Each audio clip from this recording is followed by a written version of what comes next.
Hello everyone, let's continue fourth unit of the second paper. और आज हम पढ़ेंगे एक्सक्रीटरी सिस्टम पाइला का।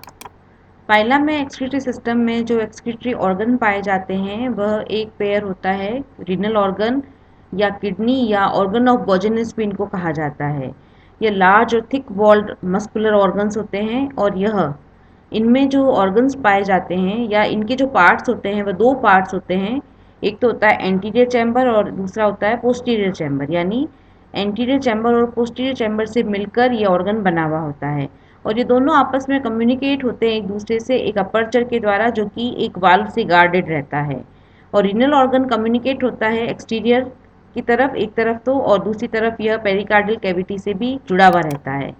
ये पूरा डायग्राम है जिसमें आपको एक्सक्रीटरी ऑर्गन्स दिखाई दे रहे हैं। दो चैम्बर है, जैसा कि मैंने बताया एक ही ऑर्गन होता है, रीनल ऑर्गन या एक्सक्रीटरी ऑर्गन या किडनी या ऑर्गन ऑफ बोजेनस जिसको हम कहते हैं, एंटीरियर रीनल चैम्बर और पोस्टीरियर रीनल चैम्बर।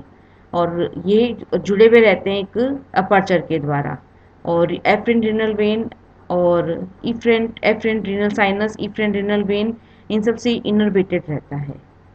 और ये इस तरह से ऑरिकल है, ये पेरिकार्डियम, वेंट्रिकल, ये सब इसमें पाए जाते हैं। जो एंटीरियर रीनल चैम्बर होता है वह शेप में ओवल होता है, रेडिश होता है कलर में, और पोस्टीरियर चैम्बर से साइज में थोड़ा छोटा होता है। और ये पेरिकार्डियम के बिल्कुल सामने स्थित होता है और ये ओपन होता है मेंटल कैविटी में एक इलोंगेटेड अपर्चर के द्वारा। और दूसरी तरफ ये कम्युनिकेट होता है पोस्टीरियर रीनल चैम्बर से एक इंटरनल ओपनिंग के द्वारा। जो इंटरनल कैविटी होती है एंटीरियर चैम्बर की वह कम हो जाती है, छोटी हो जाती है, क्योंकि उसमें लीफ फ्लैक बहुत सारे लेमिली पाए जाते हैं जो कि उसकी रूफ और फ्लोर दोनों तरफ से ही निकलते हैं। और इनमें जो ये रूफ और जो होता है इनका, उसमें दोनों तरफ लॉन्गिट्यूडनल जो एक्सिस होता है, मीडियन लॉन्गिट्यूडनल एक्सिस, उसमें इफरेंट रेनल साइनस पाया जाता है और एफरेंट रीनल साइनस भी पाया जाता है। यानी दोनों साइनस, अभी ये जो डायग्राम दिख रहा है इसमें एफरेंट रीनल साइनस और ये दोनों आपको दिखाई देंगे। ये रहा, ये जो लिफलेट है इसके पास ही यह एफरेंट रीनल साइनस पाया जाता है और इफरेंट रीनल साइनस भी पाया जाता है। Posterior renal chamber left side में होता है रेक्टम के और क्लोजली प्रेस्ड होता है पेरिकार्डियम के अगेंस्ट और डाइजेस्टिव ग्लैंड के अगेंस्ट। इसकी जो कैविटी है वह कम्युनिकेट होती है पेरिकार्डियम से बाय रीनो पेरिकार्डियल अपर्चर एक तरफ से, और दूसरी तरफ से ये कम्युनिकेट होता है एंटीरियर रीनल चैम्बर के द्वारा एक अपर्चर से।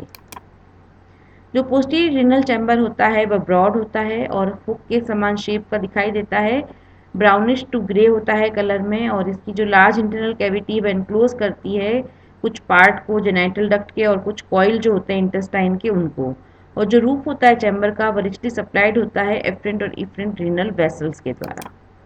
जो मैकेनिज्म है एक्सक्रीशन का, जिसमें जो ये दोनों चैम्बर्स हैं, एंटीरियर रीनल चैम्बर और पोस्टीरियर रीनल चैम्बर, दोनों ही इंपॉर्टेंट रोल प्ले करते हैं। इन दोनों की जो वॉल होती है वो रिचली सप्लाइड होती है ब्लड वेसल्स के द्वारा। और ये जो रीनल चैम्बर्स हैं ये नाइट्रोजन वेस्ट मटेरियल को ब्लड में से सेपरेट करते हैं।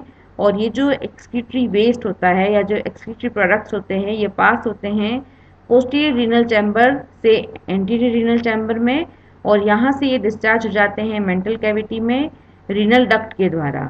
और जो वेस्ट प्रोडक्ट्स है वो फाइनली बाहर की तरफ निकाल दिए जाते हैं मेंटल कैविटी से राइट न्यूक्लियर लोब के द्वारा, और इसके साथ ही आउटगोइंग वाटर करंट के द्वारा ये बाहर निकल जाते हैं। एक्सक्रीटरी फ्लूइड जो होता है उसमें अमोनिया अमोनियम कंपाउंड होते हैं, यूरिया यूरिक एसिड भी होते हैं। इसमें क्योंकि ये एम्फीबियस लाइफ इसकी होती है पाइला की, तो इसमें जब एक्वेटिक फेज में पाइला होता है तो यह अमोनिया एक्सक्रीट करता है तो अमोनोटेलिक कहलाता है।